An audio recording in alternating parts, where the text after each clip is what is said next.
आज हम chapter 5 arithmetic equation के एक्सरसाइज 5.2 का क्वेश्चन नंबर 12 करेंगे। क्वेश्चन नंबर 12 में हमारे पास two APs have the same common difference. हमारे पास दो एपीज हैं, मतलब टू अर्थमेटिक प्रोग्रेशंस है जिसमें सेम कॉमन डिफरेंस है। The difference between their 100 term is 100। उनका जो 100 टर्म है उसका डिफरेंस भी 100 है। और what is the difference between their 1000 term. हमें 1000 टर्म का डिफरेंस फाइंड आउट करना है। तो सबसे पहले लेट करते हैं first term. Let the first term of the given two APs are A1 and A2 respectively. First वाली का A1 एंड सेकेंड वाली का A2 and the common difference दोनों सेम है।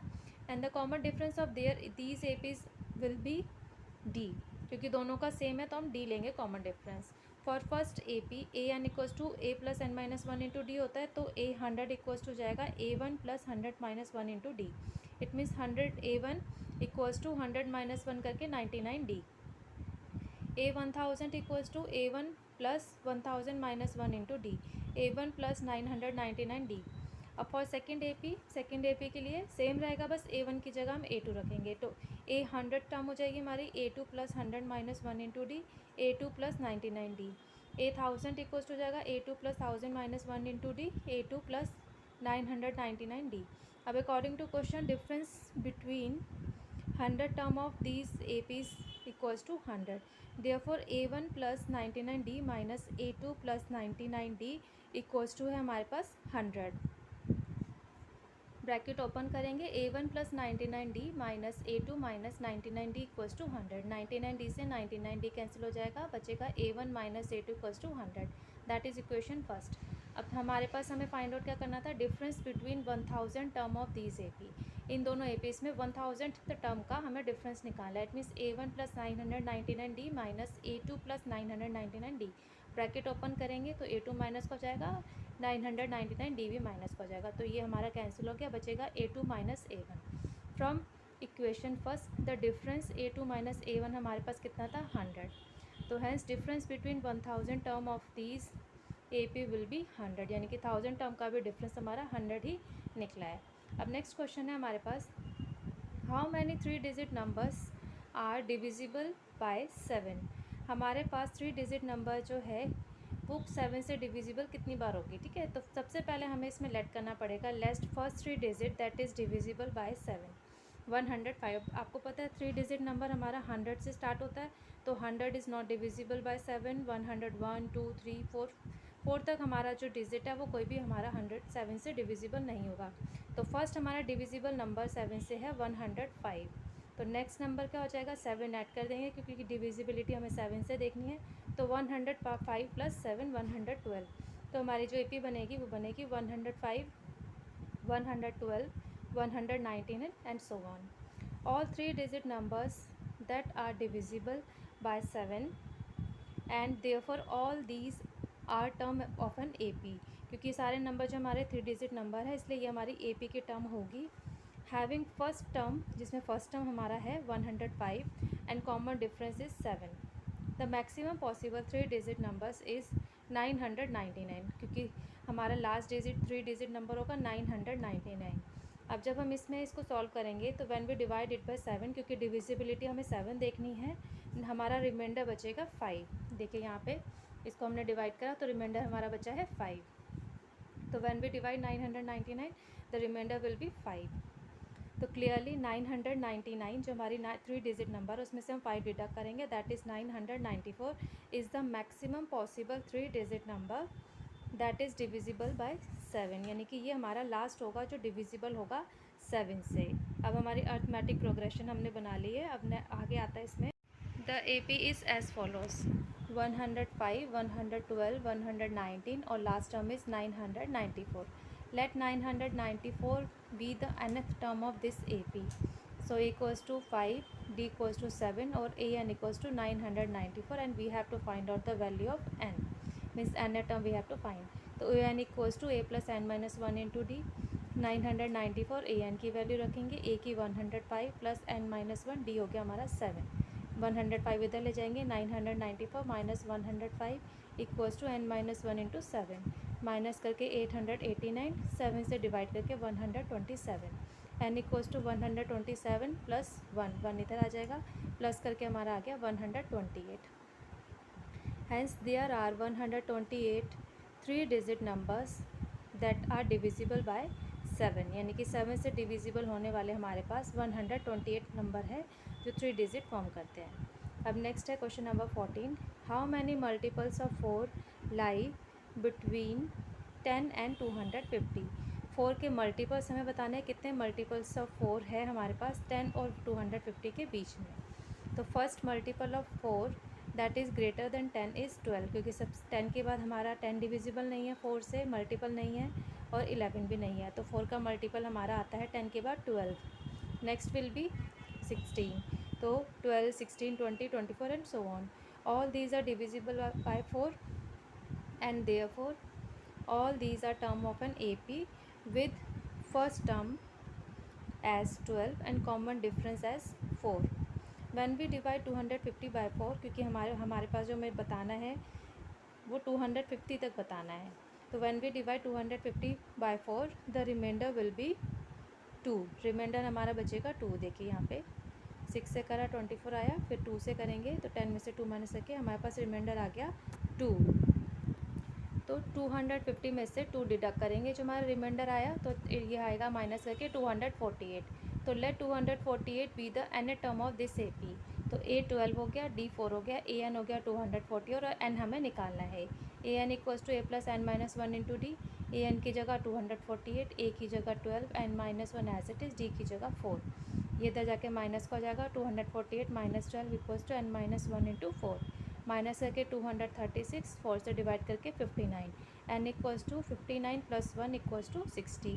सो there are 60 multiples of 4 lying between 10 and 250, यानी कि 10 और 250 के बीच में 4 के 60 मल्टीपल्स हमें मिलते हैं। नेक्स्ट क्वेश्चन है question number 15, for what value of n are the nth term of 2 APs। हमें n की वैल्यू बतानी है, हमारे पास 2 APs गिवन है और इसने बोल रखा है कि nth टर्म दोनों की हमारे पास इक्वल है। तो चलिए स्टार्ट करते हैं। इन फर्स्ट AP लिखेंगे पहले 63, 65 एंड 67। A 63 हो गया, D हो गया 65 माइनस 63 इक्वल्स टू 2। AN की वैल्यू निकालेंगे, A plus N minus 1 into D. A की जगह 63, n माइनस 1, D की जगह 2, अंदर मल्टीप्लाई कर देंगे 2n minus 2। 63 minus 2 equals to 61 plus 2n, ये हमने लिया इक्वेशन फर्स्ट। अब इन सेकेंड AP में 3, 10, 17, सेकेंड AP लिखेंगे, A 3 है, D 10 माइनस 3 7, AN निकालेंगे 3 प्लस n माइनस 1 इंटू 7। 7 के अंदर मल्टीप्लाई करेंगे 3 प्लस 7n माइनस 7, तो हमारे पास आएगा 7n माइनस करके 7, 3 माइनस 7 माइनस का 4, that is equation number second. According to question दोनों हमारे पास इक्वल हैं, तो जो हमारी n टर्म आई है 61 plus 2n equals to 7n minus 4। तो 61 प्लस 4 7n माइनस 2, तो 5n इक्वल्स टू हो जाएगा 65। तो n इक्वल्स टू हो गया 65 divide by 5 equals to 13। Hence 13th term of 2 APs are equal, यानी कि दोनों APs का जो 13th टर्म होगा दैट इज़ इक्वल, वो हमारा इक्वल आएगा। अब नेक्स्ट है हमारे पास determine the AP whose third term is 16। हमें AP डेटरमाइन करना है जिसका थर्ड टर्म हमारे पास 16 है, and 7 term exceeds the fifth term by 12, और 7th टर्म फिफ्थ टर्म से 12 एक्सीड है। तो A3 गिवन है 16, AN equals to A plus N minus 1 into D होता है। A3 निकाल लेंगे equals to A plus 3 minus 1 into D. A3 की जगह 16 equals to A plus 2D, equation first. अब सेकंड कंडीशन हमें गिवन है A7 minus A5 equals to है 12। तो A7 यानी कि A plus N minus 1 into D वाला फॉर्मूला रखेंगे, तो A plus 7 minus 1 into D minus A plus 5 minus 1 into D equals to 12। Bracket open करेंगे, हो जाएगा A plus 60 minus A 5 minus 1 करके 4D प्लस का, और जब ब्रैकेट ओपन करेंगे तो माइनस का 4D इक्वल्स टू 12। A से A cancel, 6 minus 4 2D equals to 12, D equals to 12 divide by 2 equals to 6। From equation first we get, अब D की वैल्यू हम इक्वेशन फर्स्ट में पुटअप कर देंगे, तो 16 equals to A plus 2 into 6, 16 equals to A plus 12, A equals to 16 minus 12 equals to 4। So ए पे will be first term हमारी हो गई A, फिर प्लस D करके 6 ऐड करेंगे, देन 10 हो गई, 10 plus 6 16, 16 plus 6 22 and so on. तो हमारी AP जो होगी 4, 10, 16 एंड 22। अब नेक्स्ट क्वेश्चन है हमारा find the 20th term from the last term of the AP 3, 8, 13 and last है 253। हमें 20th टर्म फाइंड आउट करना है, वो भी लास्ट से फाइंड आउट करना है। तो according to question given AP हमारे पास है 3, 8, 13 और 253। तो D आ गया हमारा 8 - 3, it means 5। So this AP can be written as in reverse order as, हमें इसे रिवर्स में लिखना है। हमारा D आया 5, तो हम लास्ट से स्टार्ट करेंगे क्योंकि हमें 20th टर्म जो निकालनी है वो लास्ट से निकालनी है। तो रिवर्स ऑर्डर में हम इसे लिखते हैं पहले। तो 253 -5 करके 248 -5 करके 243, फिर लास्ट बीच में हमारे कई सारे टर्म्स होंगी 13, 8 एंड 3। अब इस AP के अकॉर्डिंग A हमारा आया 253, D आया 248 - 253, इट मीन्स -5 एंड हमारे पास है 20।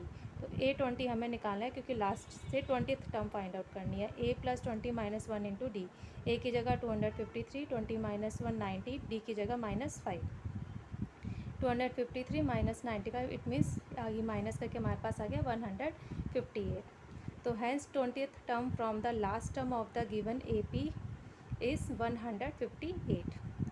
अब नेक्स्ट क्वेश्चन है हमारा, Shubhe Roy started work in 1995 at an annual salary of 5000। Shubhe ने 1995 में जॉब स्टार्ट करी और एनुअल सैलरी उसको 5000 रिसीव हो रही है। And receive an increment of 200 each year, और हर साल उसको इंक्रीमेंट मिलता है 200। In which year did his income reached at 7000। कितने ईयर के बाद उसकी इनकम जो है 7000 रीच करेगी, यानी कि 5 की जगह 7000 उसकी पहुंच जाएगी जब उसे हर साल 200 का इंक्रीमेंट मिलेगा। तो चलिए स्टार्ट करते हैं। Salary of each year from 1995। Salary हम निकालते हैं पहले हमें। अब इसमें हमारा इंक्रीमेंट सेम है तो ये हमारी एक AP का फॉर्म लेगी। तो फर्स्ट टर्म हमारी हो गई 5000, फिर नेक्स्ट 200 ऐड करके 5200, फिर 5400 एंड सो ऑन, क्योंकि उसकी सैलरी में इंक्रीमेंट लग रहा है 200। तो A हो गया 5000, D हो गया 200। अब लेट करेंगे, let after an year his salary will be 7000। तो AN equals to A + n - 1 into D होता है। AN की जगह 7000, A 5000, N हमें निकालना है, D की वैल्यू 200। 5000 इधर आ जाएगा, 7000 - 5000 equal to n - 1 into 200। Minus करके आ गया 2000, 200 से डिवाइड करके n - 1 इक्वल्स टू हो गया 10। तो n इक्वल्स टू हो गया 10 + 1, 1 इधर शिफ्ट हो जाएगा तो प्लस का हो जाएगा 11। Hence 11th year salary of शुभे रॉय विल बिकम्स ₹7000, यानी कि 11 साल के बाद उसकी सैलरी जो है 7000 रुपीज़ हो जाएगी। होप आपको ये सारे क्वेश्चंस अच्छे से समझ में आए होंगे। That's all for today. Thank you students. If you like this video please share it, like it and subscribe my channel for watching my latest video. Thank you students, have a nice day, bye bye.